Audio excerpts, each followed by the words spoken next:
All right. Hey guys. So I wasn't supposed to have another episode out until Monday, but um, if you've been following the NBA today, you know that the NBA is in full ruckus at this complete juncture of the game. James Harden is now a Brooklyn Net. I did not see that coming. I for sure thought it. I knew he was going to get traded. Obviously, I mean it was clear as day he didn't want to be in Houston anymore. But I thought that he was going to probably go to Philly or somewhere else. I didn't foresee Brooklyn. I didn't think Brooklyn would work or make any kind of sense. Hold on just a second. My TV just did something stupid. Let me see here. Quick second. Let's get this back up and running. I don't know what just happened. Oh, okay, so we're back. Sorry. Good old technology. So anyway. So yes, I didn't see him going to the Brooklyn Nets. I saw him going somewhere else other than the Brooklyn Nets, but yeah, for whatever reason, the basketball gods hate me, and they sent him to the Brooklyn Nets. Now, I'm not exactly sure how I feel about this trade just yet. In all honesty, but I will say this: I knew James Harden wasn't gonna be a Rocket for the rest of this season. I mean, he's made it abundantly clear that he no longer wanted to be in the Houston uniform any longer. The no taxes, not paying any taxes wasn't enough. The strippers wasn't enough. Turkey Hut wasn't enough. Beyonce, Megan Thee Stallion wasn't enough. Like no Houston related things were enough to keep that man in Houston and to keep him happy. He was done. Like, you know how like they say in relationships, women mentally leave the relationship before they physically leave the relationship. It was like one of those situations. Like, he was long gone. Like, he had been tapped out and was just, at this point scrolling Airbnbs in different cities because it was just a matter of time. He no longer wanted to be a Houston Rocket from the very beginning of the season because he mentioned wanting to be traded before the season even started. And it only progressed as the season went along. He showed little to no effort in any game. I mean, I can't remember a season. The last time he averaged what he's averaging now, which is a little under 20 points, is when he was in OKC and he was a sixth man at that point. So it was like bad. It was just like, he was just counting down the days before he was up out of there. And he was willing to get out of Houston at any cost, obviously. I am always an advocate for players doing what it is that they want to do, especially if they're free agents or right before they might be about to get traded, or they just basically, I mean, if they are in a position to make a decision for themselves. I'm always pro player in that situation because teams will drop you like a bad habit. Like, if you no longer serve them a purpose, or if they feel like you no longer fit the culture or what exactly they're trying to do, or they can get rid of you and get somebody like you for less money, they will pack your bags for you. They will drive you to the airport, drop you off, and tell you good riddance. So I'm never against players doing what's best for them. However, in this situation, I just feel like James could have handled it a lot better. Like, I understand you not wanting to be in the place. Hell, LeBron in his last few years of Cleveland, the first time, didn't want to be there either, but you can never question his effort or his heart, or there was no big dip statistically as far as how he played. He didn't show up the season out of shape.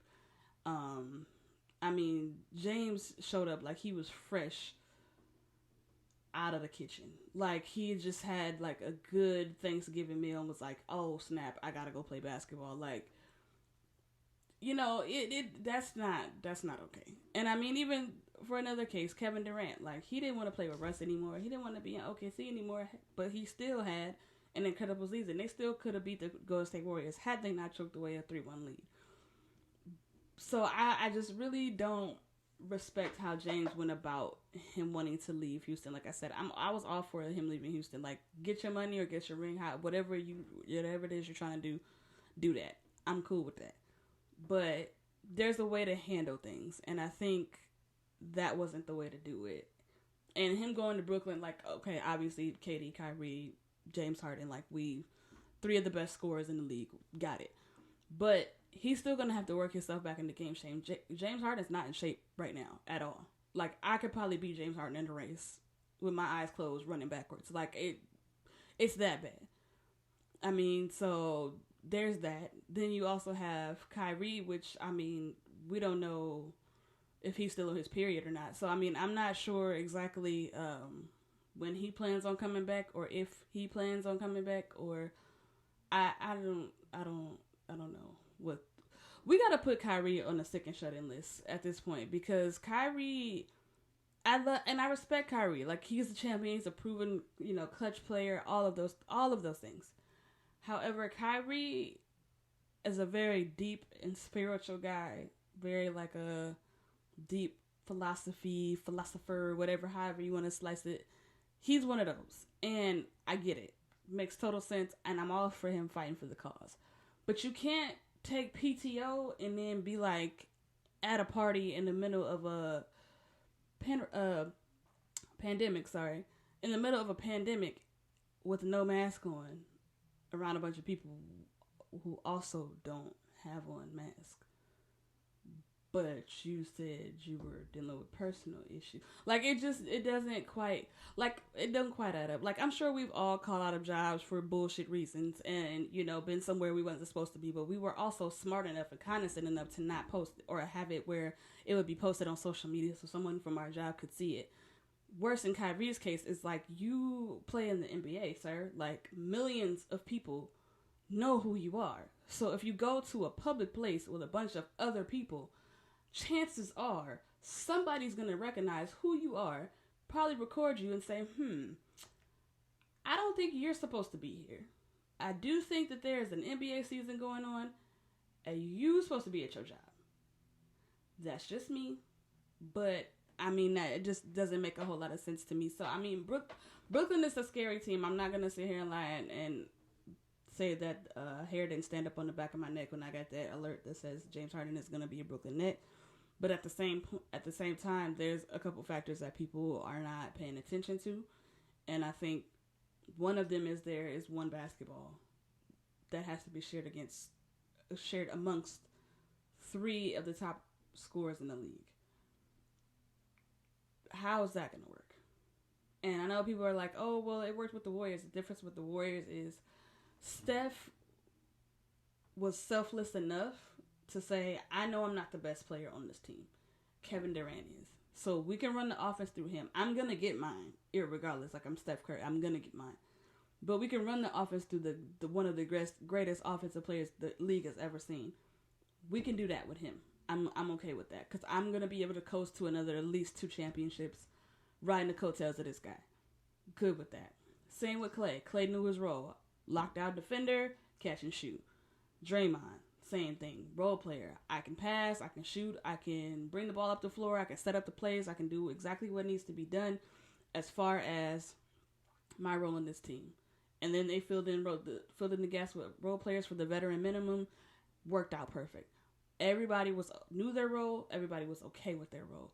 In this particular situation, you got 3 individuals that are more emotional than my cancer ass. And you want them to share one basketball amongst the 3 of them. Kyrie didn't work with LeBron because Kyrie didn't want to play off the ball. He didn't want to be the second option. In this situation, he's going to be the third option. So who wants to be the wise one to tell Kyrie that? Because once that sets in, he realizes that he's not the Klay Thompson in the situation, he's going to have a fit. Trust me. And he's going to have another PTO for personal reasons. Mark my words. I will bet any amount of money on it. Because we've seen how he responded to being the second option. What makes you think he's going to be okay with being a third?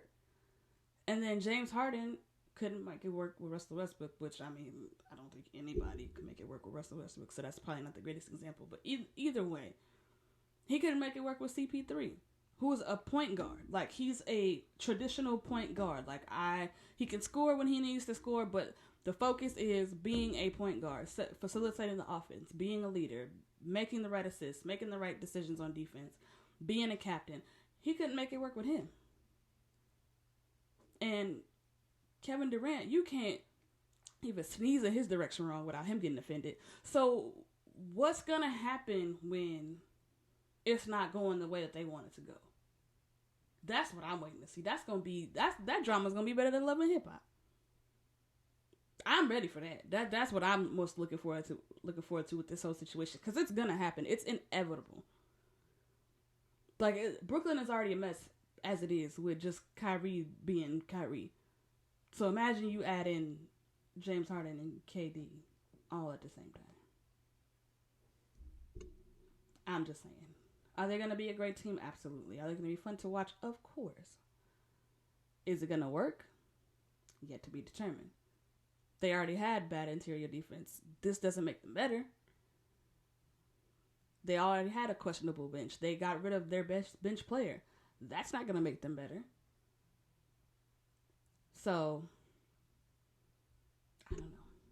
I don't know. I'm not sure exactly how I feel about it just yet. Like I said, it more than likely, more times than not, they're going to be in the Eastern Conference Finals at the bare minimum. I don't see them losing any time before that.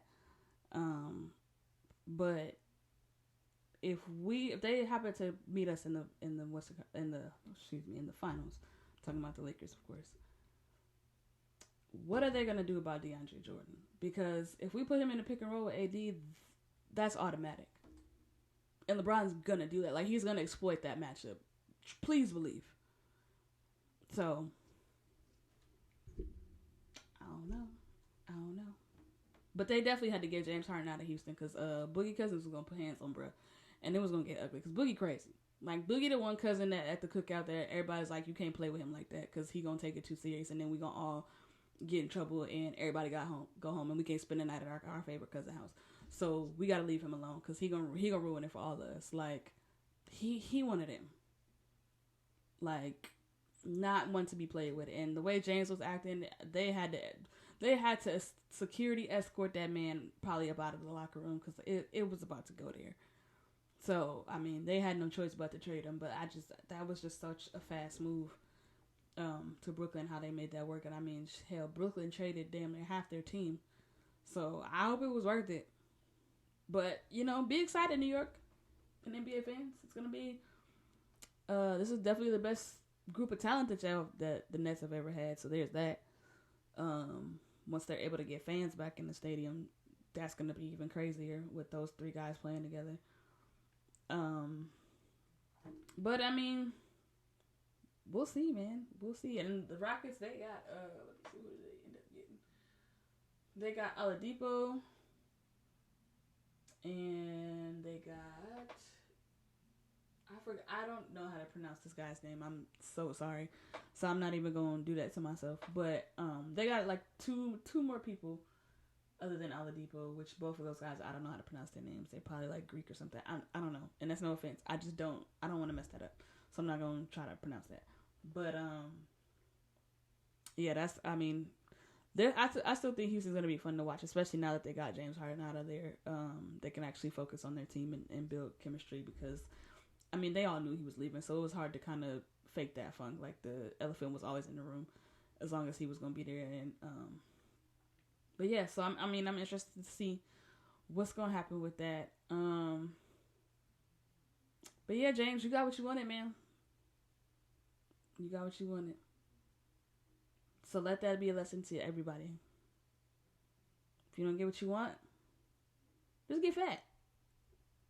Get fat and complain. And give like half effort. And then eventually, you get what you want. Anyway, this is my emergency episode about what just happened. No new episode coming on Monday. Very excited. I have a very special guest joining the show, and I'm really excited about that. I'm really excited for you guys to see that. And I'll be able to expound a little bit more on some more topics and things of that nature. As always, follow my Instagram page, follow my YouTube, and the SoundCloud. I'm trying to get on Apple Music and Spotify. Still working on that. But once I am on there, I'll be able to send y'all or post the links and all of that good jazz. And yeah, enjoy y'all day or night whenever y'all decide to watch this. And I'm out.